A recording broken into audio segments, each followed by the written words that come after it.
দেশে জ্বালানি তেলের সংকট এড়াতে আগামী রোববার থেকে রেসনিং পদ্ধতিতে তেল বিক্রি শুরু করা হবে বলে জানিয়েছেন জ্বালানি প্রতিমন্ত্রী আনন্দিত ইসলাম অমিত।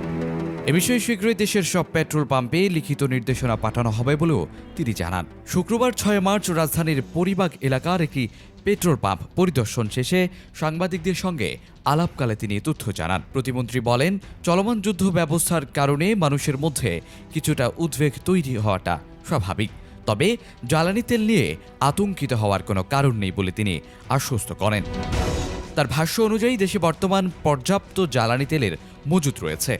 তিনি আরও বলেন, গত কয়েকদিন সরকার আগের তুলনায় কয়েক গুণ বেশি জ্বালানি তেল সরবরাহ করেছে। অনেক ক্রেতাই প্রয়োজনের তুলনায় বেশি তেল সংগ্রহ করেছেন বলে স্বীকার করছেন।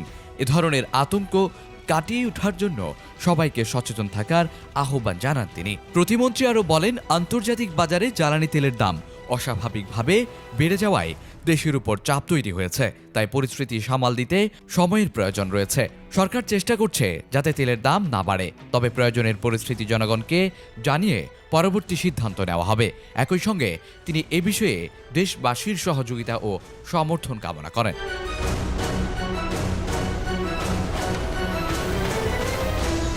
Desk report, news Times. News Times, সত্যের প্রত্যয়ে আমরা।